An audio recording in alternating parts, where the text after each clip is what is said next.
Braden. Gregg, before the break, one of the things that you were talking about is this moment in time in our planet. Now, you know, some people say, well, you know, I've been hearing for a long time now that we're about to change, and how do we prove this, and. Right. What's something concrete that perhaps you know that makes sense for people to go, yeah, I sense there's a change, but... There are so many changes that are happening on so many different levels. And it depends on what level people are choosing to see.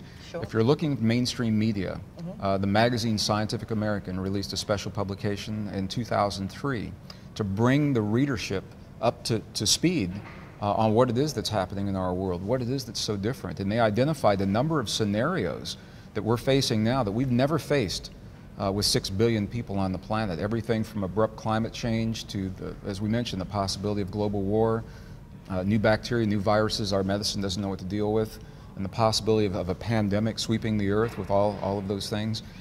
The crux of this article said, any one of these scenarios, if it were allowed to follow to its logical conclusion, could forever change life and civilization, possibly end life and civilization as we know it on the earth. Any one of them, and all 5 of them are happening right now. So if you're looking to mainstream media, you can look for places like that. Scientists know that our Earth, the magnetic fields of our Earth, are declining very quickly, lower now than they've been in the last 2,000 years, suggesting that we're very probably close to a 180-degree reversal of the magnetic poles. This is something Earth does every once in a while. It's happened 14 times in the last 4.5 million years. It's never happened with 6 billion people on the planet, relying on cell phones and GPS and satellites and computers. I guess the one that I'm looking at, though, is people are getting this sense of like a spiritual shift or a oneness shift. For sure. I mean, some of the indigenous cultures, the Mayan culture, etc., a lot of them, the Hopi Indians, they've been pointing to this time, from what I can understand. We've got something concrete, though, with some of their ancient texts or whatever. We won't have. We won't have, because they were not scientific people. What they said is that we will find this time in our history a time when we must come together as one to cooperate to survive the changes that Mother Earth is going to show us. And the kinds of changes they're talking about it's a window of opportunity where humankind will either choose to step through that window and embrace a new way of being, or will refuse to embrace that new way of being and possibly not survive in this planet much longer.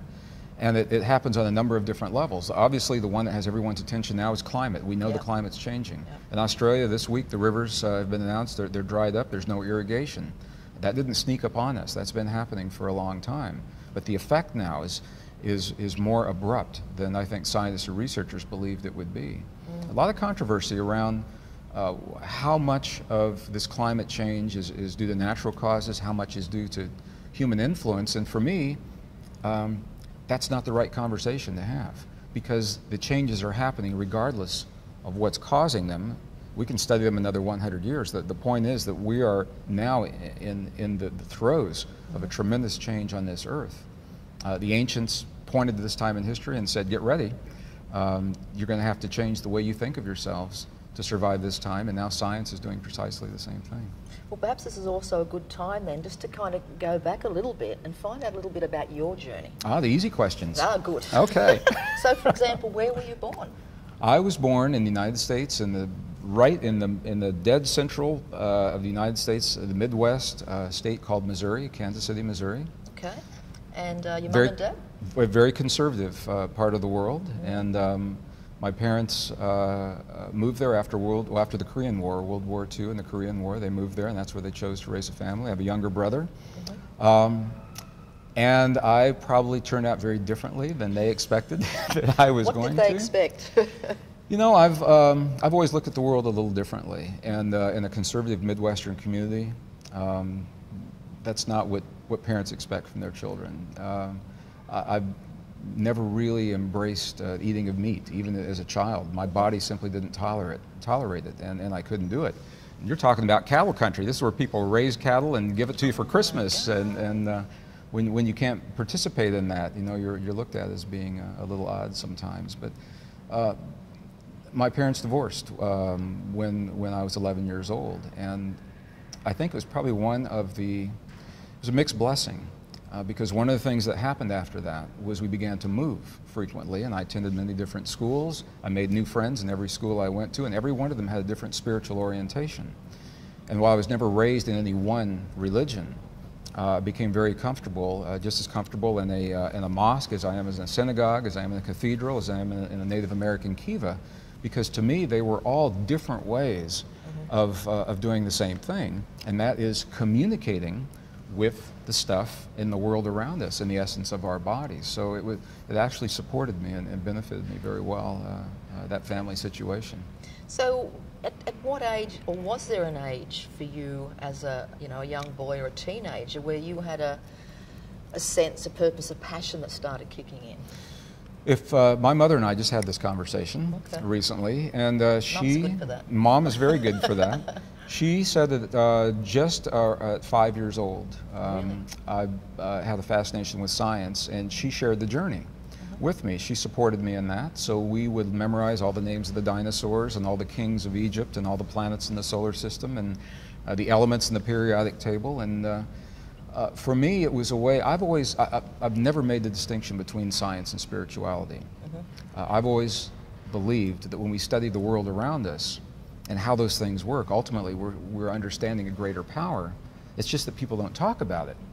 And when I got into the corporations, I found nothing could be further from the truth, because the sense was that science and spirituality are mutually exclusive. They didn't talk about it because they didn't believe that was the case, that we must follow either the path of science or the path of spirituality. And that was a test for me to acknowledge that that's the way other people thought, but also to stand firm in my sense that science, as geology and chemistry and physics and biology, those are artificial little boxes we put them in so we can study. But when you look at the universe, there's a world out there. There's not really chemistry and geology and physics and biology. And if we really want, in a meaningful way, to understand our world and have solutions for the challenge that we find ourselves in, we've got to look at the world as a whole. And that began at a very early age for me, and my mom supported that. So. Unreal. So obviously went through school and university, college, studying? I did all of those things, and was powerfully drawn to music at an early age. And if I'd been born a few years earlier, I may have opted to be a musician as a full-time position. Now I do it in my spare time. What instrument? Guitar. Because music moves our souls, and it can change the world, and that's what I wanted to do. And I also believe you can do it through words and understandings, which I hope is what we're doing right now. But it was when I began studying martial arts in my 20s.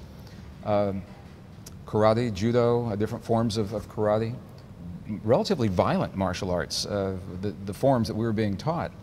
And before every session, at the end of every session, there was a little moment that was almost a byproduct where we would sit and do a meditation. And for me, that meditation became more exciting than the martial arts. I said, hey, there's something going on here. And that was the door. Martial arts opened the door for me to begin to explore the inner world that we call meditation and prayer in the different cultures, and found that is the same language that we're speaking about in other cultures. It's the language that heals our bodies and communicates with our world, and it's a language quantum science now is quantifying under laboratory conditions. Okay. About what age would that have been?